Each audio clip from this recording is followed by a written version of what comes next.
Welcome back to Embodied Wellness Radio, a podcast framed around creating the healthiest and happiest lives that we can create, specifically related to female health. With guests or just between ourselves, on this show we speak about all of the pillars of health, from environmental, spiritual, physical, emotional, nutritional, community, and so much more. Today's show will help to give you some context as to why we created Embodied Wellness Co. and Embodied Wellness Radio. And we'll dive deep into some of the topics and issues related to female health that has made us realize that we need to take a stand for women's health. My name is Denon Maximchuk, and to my right is my lovely co-host and co-founder, Sarah Collins. Hi, everyone. Today, we're going to start to discuss some of the topics as to why women are so sick, why women are likely only going to get sicker, and why we needed to create a safe space and a community for women to learn and discover so many things about their body that they can implement themselves to create that happy and healthy life that we're striving to create for everybody. And this dates back all the way to our early high school days, even middle school, when sex ed first began. Let's take it from the beginning. So with working with clients and seeing patients and doing my own research, as well as being a female, there's no question about the fact that women are getting sicker and sicker than ever. We have more endometriosis, infertility, hormone imbalances, as well as facts like women being at greater risk for neurodegenerative diseases such as Alzheimer's. Yet all over the place, we see a rise of holistic health, wellness this, wellness that, yet somehow it's obviously not working for us as females.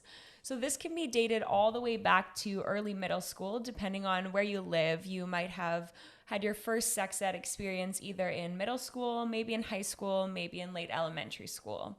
So what happens with sex ed? Essentially, we get divided up, males and females, and we learn about topics that are supposed to be around sexual health. So in doing some research before this podcast, we were looking at sex ed curriculums and found that none of the ones that we looked at included anything about female reproductive health or menstrual cycles. They included topics such as abstinence. So actually in the States, you can have an option for two different types of sex ed. One of them only teaches you about abstinence, and the other goes into more depth about sexual health and what it really means. And so in either of these, and also in Canada, they talk about STIs, they talk about transmission, safe sex, and do not mention at all female menstrual health. So why is this important? Isn't female menstrual health the basis of sex, the basis of reproduction, right? Without females, without ovulation, without a healthy menstrual cycle, you cannot reproduce. And this is the basis of life and the basis of evolution. And so the fact that this is dismissed and not taught to us at a young age is actually very detrimental. And so we're kind of unsure about the things that are happening in our bodies. And so when I was in middle school, I can starkly remember being in the washroom one day, and there was another girl in the stall beside me who was from a different country, and she just started screaming. And so she had just had her first experience of having a period, and she had no clue what was happening to her. And so the fact that we have things happen to us that we might not even know what they are, this is scary as a female, right? Like, we should have the empowerment, we should have the education to actually understand what's going on in our body. And this is really important. So if you actually were somebody who was fortunate enough to have an older sibling, or maybe a teacher, or maybe your school educated you on menstrual health in sex ed, what did you learn? So most of us learn that periods are the curse, or that it's something we are dealt with as females and something we essentially just have to deal with. And so there's already this negative connotation and this negative spin on being a female and on having a period. So rather than educating and empowering women from a young age to understand their bodies and to work with their cycles, we're just taught that it's something we should almost be ashamed of, or that we have to just deal with as a female. And so this is actually very detrimental on our health, because it creates a dysfunctional relationship between us and between our bodies, between our hormones and between our biology. And so something so fundamental to life, not only as a female, but also to males, because they came from our female reproductive health, is twisted into being seen as a burden. And it's very unfortunate that even as we enter young adulthood and potentially even into your 30s and 40s, many women never have the full education on their cycle, aside from the fact that they know that they bleed and they know that they ovulate. I really think we should get into this later in the podcast, but I would also agree the exact same is important for the opposite sex, for males. I think at some point we should definitely talk about that, because guys, especially as you're starting to move into adulthood and maybe you're living with a partner, or perhaps you have a sister or maybe your mother, wouldn't it, I think it would be so benefit. I wish I could go back to when I was like 13 and have gone through the same sex ed courses if they were like implemented proper menstruation cycles education into that, so that I could understand how I can better help my, sister, I've got a brother, but my sister or you or anybody in my life who's a woman and through these stages of life, so I could actually understand these things. I think we should get into that later, but. Yeah, and it's also an important question to ask, that if as females, we aren't educated and we almost have to figure it out on ourselves, how about males?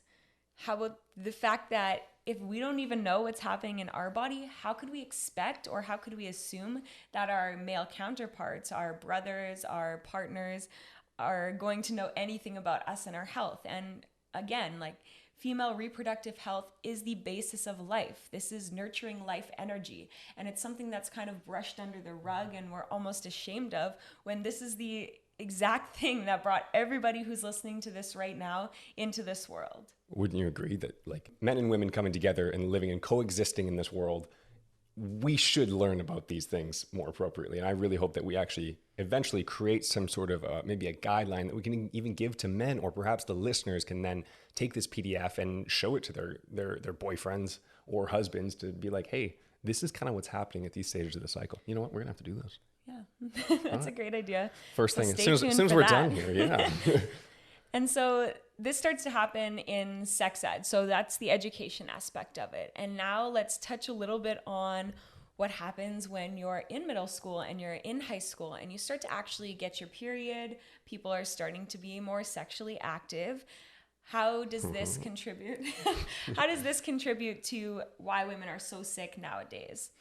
So many women actually start to experience hormone, or I guess young ladies start to experience hormone imbalances when they first start to have a menstrual cycle. So one of the most common ones would be heavy bleeding and signs of estrogen dominance. So to some extent, when you are younger and you are first having a period and you're going through puberty, so your body is starting to produce more hormones. And so our liver actually is not fully equipped to metabolize these hormones right away. So it's natural to have a little bit more PMSy symptoms when you're younger, as your body starts to find homeostasis in the upregulation of hormones such as estrogen and progesterone. The issue with this being is that some females start to experience heavy bleeding, irregular periods, or cramping. And so what do? Who's going to help them? Their doctor, of course, right?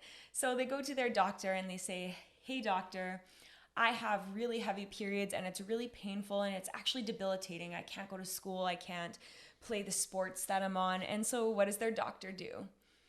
You would think that their doctor would say, oh, something is wrong. I'm going to figure out what's wrong in their body. Unfortunately, this is not the case. Their doctor goes, oh, issues with your period? Hormonal birth control is the answer. And with no education on the female or no testing into what the actual issue is, they give hormonal contraceptives as a band-aid for this issue. Take this pill, your period will be fixed. Great, right? Not really. So what really happens when they take a birth control pill? It actually shuts down your female reproductive system. So it doesn't fix anything. It turns it off completely. And so this is extremely detrimental to that young girl, not just at this point in her life, but also later in life, because you may or may not know, but birth control can actually lead to infertility later in life. It depletes your vitamins. It just masks the hormone issue that was there. So if this female ever decides to come off of it, the issue is still prevalent and maybe even worse because it's been masked for years and years. And there's a huge list of side effects and negative implications of being on the pill. But unfortunately, at age 15 or 16, how can we expect that they're going to know about these? It's not discussed before they go onto the pill.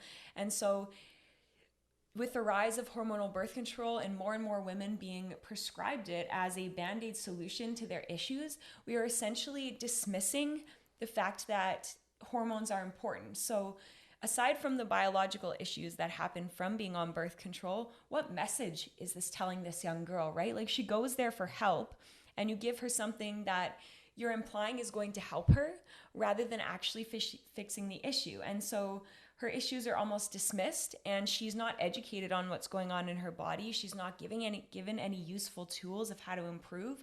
She's just given this magic little pill that's going to fix everything. And so this is another really big issue that we are seeing more and more nowadays as infertility rates start to rise. There's been some studies done that actually show the correlation between hormonal contraceptives at a young age and continuing into adulthood and infertility. And so rather than going to your doctor and asking for a pill, it's important to educate these young women on what is a hormone imbalance, what is even going on in your body, and what are some other ways aside from hormonal contraceptives that you can work with your body to fix and to help heal these things at such a young age. And also empowering women to ask questions to their doctors, right? And understanding that doctors should be educating when they are giving out these prescriptions, young women, on what they do, essentially. I also think it's really important for women to go to their doctors, oftentimes even with some of the questions that even if they know the answers to, if more women would go to their doctors and ask these difficult questions, it's going to push the entire health system to educate themselves more, rather than just saying, oh, I'll get back to you on this, and in the meantime, take this. I feel like because of doctors in the position they're in, they can oftentimes take this stance of, oh, I have to quickly move you along so I can get to this next patient. And they rush the patient out of the situation so that they can give them the quick fix, move them on. Yeah, and I think it's important to add too that this is not to talk poorly upon doctors. There's definitely a place for conventional medicine, and doctors do only have a certain amount of time with their patients, right? So it's not really feasible for a doctor to do a full hormone panel with all of their patients and to go over it and to actually discuss. So this is actually a systemic issue as well with the time that they're given with their patients. 100%. However, what they can do is refer their patients out, right? Like, try X, Y, and Z first, or maybe go to see a hormone specialist, get a blood panel run, and then we'll discuss these issues. So it is built into the system, and it is not just on doctors, which is why we believe that there needs to be a space for education where women understand that they need to ask questions, and they need to be able to go in there with a little bit of understanding in order to get adequate results until we can change the system, which is probably going to take a little bit. Well, regardless of the system, everything in your life is within your control. You need to be able to take responsibility for your own health, your own education, your own finances, your own any situation you put yourself into. We can't sit here and take the responsibility and place it solely on the health system and have an expectation that everything is going to be covered, because the variables in our own health are far and wide. So at some point, the education needs to be there in the first place. Maybe that is in middle school, high school, and moving up. However, there has to be a continued education process, or at least a system in place where women, they know they can go to this area and for that. And that's called Embodied Wellness Co. Welcome to the podcast. Yeah, and so also this comes back to what we were discussing about in middle school and in high school, is to release the stigma and the shame around talking about your period. Like, it is still weird for me to hop on my Instagram or to my friends and to talk about menstrual blood. Why? We need to release the stigma so that women feel safe to ask questions and they don't feel ashamed about their own bodily processes. Because again, our female biology is the basis of life. It is the basis of reproduction, and we should not be ashamed to discuss this. And so circling back to birth control and how people are starting to become more sexually active because they aren't fully educated on their cycle and how does a pregnancy work. You cannot get pregnant every single day of the year, right? Like, I remember when I was in high school, I thought if you have sex, you are like going to get pregnant unless you are using a condom or on birth control. And so what do people do? They don't want to get pregnant in high school most of the time. And so they go to their doctor and they get a birth control prescription, when most people, even into their early 20s, aren't actually educated on the fact that you cannot get pregnant every single day of your cycle, right? And so having this education where women feel more empowered to make choices, maybe teaching fertility awareness methods. So how do I know if I'm fertile or if I'm not fertile in my cycle as a part of sex ed, right? Like, putting the empowerment and putting the onus back onto the woman herself rather than feeling like she relies on this pill. And so same thing with either trying not to get pregnant or feeling like you have heavy periods and cramps. They feel like they have a problem and they need to fix it with this pill, rather than I am seeing an imbalance or I don't know something and I need to seek education. I need to seek the tools. I need to seek the awareness in order to support my body back into homeostasis and into health. Anything to add on What she said. Yeah, and so these are kind of the issues that stem in middle school and in high school. So we can see how at an early age, we are already creating a stigma or kind of a negative connotation and a negative thought process around our periods and around our menstrual health. It feels almost like there's secrets or unknowns about your own body and that we need to rely on things like birth control in order to fix our problems, quote unquote. And so transitioning this into adulthood, we can see three main issues that are also contributing to why women are so sick nowadays. So these are, number one, being overworked and overstressed. Number two, the fact that women are left out of science. And number three, the fact that we live in a toxic world. So touching on the first point, the fact that women are overworked and overstressed. So right out of high school, as you move into adulthood, there's a lot of pressure put on you, maybe by your parents, maybe by yourself, maybe by society. And we feel like we have to work as hard as we can to achieve our goals. We need to be successful. We need to do the most that we can. We need to prove ourselves. We need to find that sense of security through overworking ourselves. So we study hard and then we get a job and we work hard and there's pressure. Oh, I want to be fit. So we're putting pressure on ourselves to go to the gym, to eat a certain way. And so we are indoctrinated into this society that tells us that more is better. Working harder is better. Doing more is better, when for females, that's actually really detrimental. We need to rest. We need to give ourselves self-care.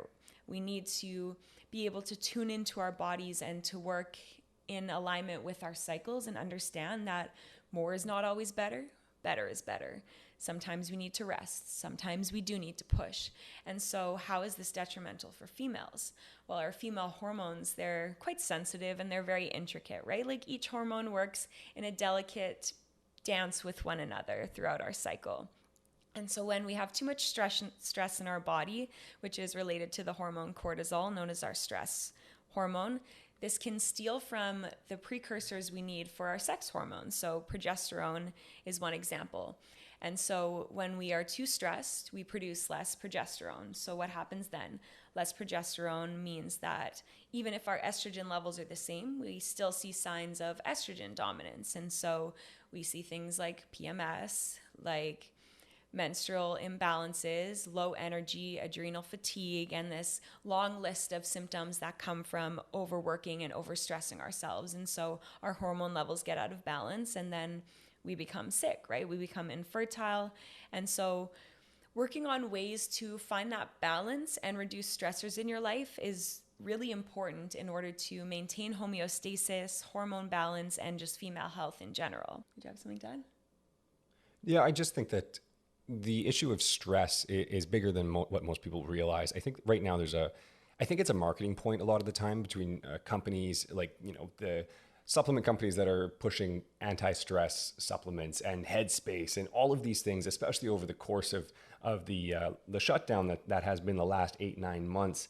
And there's been such a push for living a stress-free life, whereas nowadays, I think a lot of the times with our clients, we're taking much more an approach of it is impossible to live a stress-free life. However, you can take an approach of adapting to that stress better and learning how to deal with stress. And I think a lot of the issues that we're dealing with nowadays would be better if we didn't have an all or nothing approach to it. Even back when I first started working with clients, I was working primarily with elite and professional athletes. Acute stress is normal. So dealing with that stress through rest, nutrition, and a million other things was normal. However, I think some of those things can actually be taken into the more of a holistic sense that we're using specifically regarding to female health.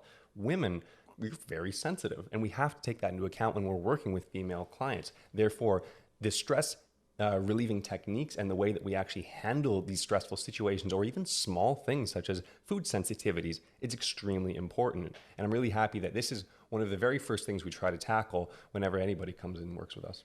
Yeah, and it's also important to note that we won't always be able to reduce and eliminate all stressors in our lives. It's impossible. If I go to my client and I say, you know what, I think you should really just take 6 months off of work. She's going to look at me like, dude, I have 3 kids, right? So there's an ideal world and there's an optimal world, and then there's real life. And it's like, how do we marry the two? So you can't always change the stressors in your environment. What you can do is change the way that you think about them. You can change your mindset around the stressors. Maybe you have a really stressful job, and going to work, you're in your car and you're driving there and you're all worked up and you're like mumbling under your breath about your coworkers. Can you take that time when you're driving to work to maybe turn on a guided meditation, go into that state relaxed and less stressed, right? So it's like Denon mentioned, it's impossible to have no stress, and a little bit of stress is actually healthy for you. It's finding spaces in your life where you can take a step back and reduce either your physical stress load or the way that you think about that situation.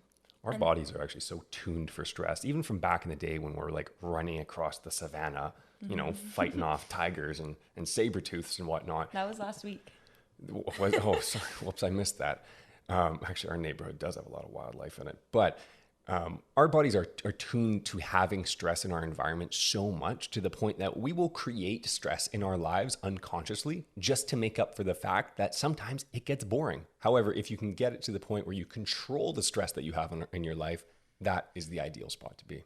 Yeah, and also bringing this back to female health, it's understanding when is a great time for me to work and when is a great time for me to pull back. So say you have a stressful job and it requires a lot of your mental efforts, and you also want to start working out. You want to start a fitness regime. Awesome. So is it really feasible for you to add on an extra hour of stress on your body every single day after that stressful job? Maybe, maybe not. Maybe you can push through that workout. That doesn't mean that it's great for you too. So it's like, okay, maybe I'm going to look at it in the first half of my cycle. I can push myself a little bit harder and I can do those high intensity workouts. And then in the second half of my cycle, I know that even though I might be able to push myself through it, it's actually more beneficial for me to tone it back a little bit and go for a walk or do some yoga, right? So again, this piece of education is like understanding when to work and when to pull back, understanding when and where to implement those mindfulness practices to allow you to reduce your stress load. So this idea of undereducation and the fact that we don't really know when to work and when to pull back, or is it going to be detrimental if I don't work as hard as I can? And so giving yourself some grace and some peace and that confirmation that it's okay to rest sometimes is so beneficial, and it allows us to take back some peace in our own mind as well. Just so the listeners can take an actionable item away specifically related to stress, what about when in their cycle they should change things up for both physical and mental stress? Because those are two different types of stressors that I feel like in this conversation we've kind of amalgamated into one thing. But how can you tune your life based on your cycle versus physical and mental stress? Yeah, so without getting too much into the full details of cycle syncing, which will probably be a podcast on its own. Oh, 100%. We can just touch a little bit on some general ideas. So during your follicular and your ovulatory phase, so for those of you who don't know, that's the 2-ish weeks after your menstrual cycle. So during this time, you naturally have more energy. Your hormones are on the rise again. You start to see an upregulation of estrogen and progesterone. And so you probably have more physical and more mental energy. So this is a really great time to do more intense workouts. So maybe that's heavy weightlifting, maybe that's high intensity interval training, sprints, going out for runs, these kind of activities. And then as you transition into the luteal phase and the menstrual phase, so this is the week before and the week of your bleed, it's a better time to start to take a little step back, focus on maybe just some light strength training, some Pilates, bar classes, yoga, walking, etc., and allowing yourself to rest and allowing your total physical stress load to be reduced, as having a period is already a stressor on your body. And so that's from a physical aspect. From a mental aspect, this is actually really cool, is that our brain structure changes by about 30% through our menstrual cycle. So as the structure changes, of course, our cognitive functioning and the way that we think and the way that we perceive things also changes. So during your follicular phase, it's seen as a great phase to prepare and to plan things. So that might be a great time to fit in some sort of planning that might have been stressful for you. Maybe you need to plan a work vacation or schedule out your month, or doing something that has to do with planning that might be a little bit stressful for you during your follicular phase. That's a great time to do that. And then say you have a stressful conversation you need to have. So I need to open up to someone. Your ovulatory phase is all about opening up and expressing yourself. You're naturally more social because your hormones are peaking at their highest concentration. So this is a great time to do things that involve speaking with other people and maybe having difficult conversations. Around your luteal phase, this is a great time to do work tasks. So say you've got these few things that you really need to get done and they're causing you a lot of stress. During your luteal phase, you'll be more supported biologically to engage in these maybe daunting tasks or that extra work that you have to do, maybe organizing your desk that you've been putting off forever. And then during your bleed, your menstrual phase, this is a great time to rest and to reflect. So doing reflections on like, how am I doing? How did this month go for me? How am I really doing? What can I work on? What went well for me? What didn't go well for me? So I don't necessarily think that there's a better time to have mental stressors and to not have mental stressors. I think that there is times to do different things, and that when we can compartmentalize our stressors into different lists. So mental stressors that are based around work, mental stressors that are based around relationships and conversations. We can start to just fit them into different areas of our cycles. And so this also kind of leaves us into the second point, which is how women are left out of science. So if we look at this in the health and the fitness world, we see all of these studies coming out, and it's like intermittent fasting is great for fat loss and great for longevity. And then we have studies saying high intensity interval training is the best way to slash fat. And so we have all of these studies, keto is great, coming out, and they're being marketed as if they're universally applicable. So we see these studies and we're like, oh, I really want to lose 10 pounds. I definitely better start doing HIIT workouts and start fasting. And so it might work for you for a little bit, and then what happens? It stops to work. And so you think, oh, something is wrong with me. I must not be doing enough. I must not be fasting for long enough. I must not be working out enough. And so you try to do more, and you do more and more, and you eventually come to a point where you actually can't do anything else. You're exhausted, you're worn out, and you never actually take that step back to think, maybe my method is off, or maybe something needs to change. So you put the onus on you rather than on that thing that you tried to implement. And then we take a step back to look at the actual study, and it's like, okay, high intensity interval training is great. Who is the study done on? Men? Maybe postmenopausal women. Where are the studies for females in their reproductive years? 99% of the time, they don't exist. And so the first question to ask is why? Why wouldn't we be included in studies? Is it because there is such a deep understanding that what works for us one week won't work for us another week, or that studying a female who's 24 years old in her luteal phase is different than studying a female who's 24 years old in her ovulatory phase, right? Is this knowledge actually so ingrained into the science industry that they just kind of brush it underneath the rug? And so it's unfortunate because... Yes, the answer is yes. It's unfortunate because many women take these studies and they internalize them, and they aren't aware that it wasn't done for them. And so we keep thinking something's wrong with us. And this leads us back to we're overstressing ourselves and we're overworking ourselves because we don't have that education.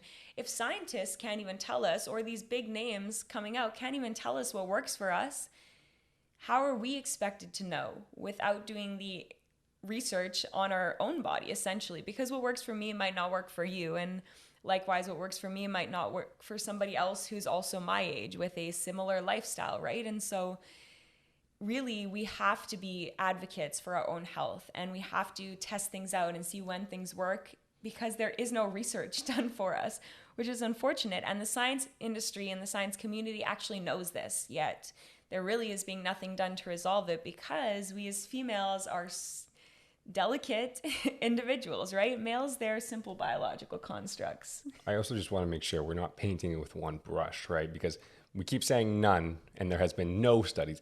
There has been some on certain things, and it depends on the situation. But painting with a broader stroke, there has been not nearly enough, that's for sure. Yeah, there has been some studies, like there was one study done on female soccer players in their luteal phase, and they looked at performance. But more generally, the studies that are being marketed on social media and in mainstream media, unfortunately, they aren't actually being done on us. And so to market them as if they're applicable for everyone is leading us to be more sick and pull us out of balance with our bodies and with our cycles. And, I think you'd have to agree that the environmental factors that are also causing havoc among human health, our air, our water supply. You want to start getting into glyphosate in our water supply and air and food? Oh my goodness, that's a whole other topic. Don't get Denon started on that one. That'll be a podcast on its own, folks. Look out. But all of the environmental factors that are causing toxicity in our life are also huge. How is that affecting it? Or female health, I should say.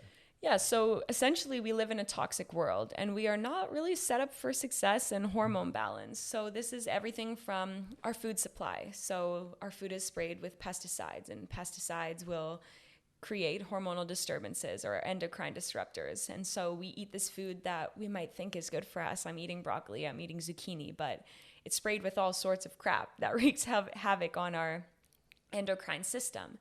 And so this is why it's important to shift towards food quality and to focus on organic or non-sprayed. And this is not just about being hippy-dippy, right? This is the fact that when we are eating said foods, we are ingesting chemicals which disrupts our hormones.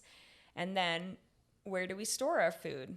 Do we store our food in plastic containers? Because plastic containers contain harmful chemicals that further wreak havoc on our hormones and our endocrine system. And especially when we do things like heat them up in the microwave because we're so busy, because we're overworking ourselves and we're overstressed, right? And then what do we do when we get ready in the morning? Okay, I'm gonna put on my makeup. What's in your makeup? Is your makeup natural? Is your makeup free of toxins? Our skin is our largest organ. Or are you applying harmful chemicals directly onto your skin to be moved straight into the bloodstream and affect your hormone balance, right? And so it's all of these things, from our tap water, our food, our health products. We are being exposed to thousands and thousands of chemicals before we even leave the house. And then let's not even get into what happens when we get outside of the house and we're breathing in pollution and all of these other things, right? So we need to have the education of what is harmful and what steps can we take to essentially protect ourselves. So switching to natural products, eating organic when you can. If it's not possible to eat organic, like maybe buying organic frozen food, which is a little bit cheaper, right? And just at doing least wash the food. Yeah, wash the food, doing the best that we can, like making these swaps where we can. And this is not meant to be like, oh my gosh, you should be nervous about everything you touch. It's like having that awareness where you are starting to make those mindful shifts because you understand. And so you are educated and you have the knowledge to start to shift certain things. And this is not to say everyone should be perfect and you should never eat food that's not organic, but it's what you do the majority of the time. And once again, you have the power to choose. You are in charge of what you put into your body. You are in charge of what you put onto your skin. And so taking back that seat of empowerment and maybe really reflecting on, you know what, I don't feel my best right now. Maybe you have PMS, maybe you have acne, maybe you're dealing with low energy. And so asking yourself, what steps can I take to start to move to a place of better health? And you know what, even just one step is really, really good, because I think the deeper and deeper you get into health science and everything related to it, there's a fine line between awareness and anxiety. And we don't ever want to create the anxiety that, oh my goodness, everything's going to kill you, because it can get a little scary after a while. And I'm not going to lie, you start to go down different rabbit holes and it is slightly depressive. But every single day, maybe every week, or maybe every month, you pick up one new habit of, I'm not going to eat out of plastic containers, or I'm not going to use artificial sweeteners, or whatever it may be. All of these small little changes, if you can make one a month into your life over a 3 or 4 year period, what's the math on that? You'll develop 48 different new habits that'll help to benefit your health long term. Yeah, and it's also important to note that our bodies are incredibly resilient. right? So the issue is not one thing. The issue is everything, or 10 things, or 20 things. The issue is probably not just the fact that you put on mascara that might have chemicals. The issue is that you're eating foods that have chemicals, and then you store them in plastic, and then you're overworking yourself and you're really stressed out. Maybe your food choices aren't that great, and then it's the chemicals in your mascara. And so making one change actually is important, and no change is too small. So like the compound effect that Denon touched on is you make one change and then you have more momentum to make another change, right? So most of the time our hormones don't fall out of balance, or we don't get sick because of one thing. We get sick because of everything else that filled up our rain barrel, and then that one drop made it overflow. And so this is why it's important to start to educate ourselves, begin to make mindful shifts, and start to decrease that overall toxic and harmful load for yourself, for your hormones, for your body, and for our future generations as well. Yeah, I think the entire industrial revolution of humans has been really interesting. Although it's allowed us to do everything quicker and have things in abundance in such a fast pace, part of the issue is we have gone so far away from the ancestral types of eating, sleeping, and types of rhythms that we've created that are embedded deeper within our genealogy. And one of the things I actually told a client a long time ago was, and this doesn't apply to everything, but I find it really helps every time I go to put something in my body or do something throughout the day, is like, made by God for my bod, made by man, throw it in the garbage can. And it was just a really simple way. It was of going through each and everything that I was putting in my body or putting my food in that would affect what goes into my body. And I just figured that helped me out. It might be easy for you guys to remember that too. So just to do a little recap, we can kind of see how these issues start to stem at a young age, with lack of education around the middle school and the high school years, with hormonal birth control being used as a Band-Aid solution, and young women relying on it or feeling like they need it in order to have healthy hormones and to avoid things like pregnancy. Into adulthood, we see how overstress, overwork, women being left out of science, and living in a toxic world have essentially brought us to where we are today, where there is wellness this, health that. There's a larger space and a larger community of health and holistic health and fitness and wellness, yet this doesn't mask the fact that we as women are sicker and sicker than ever.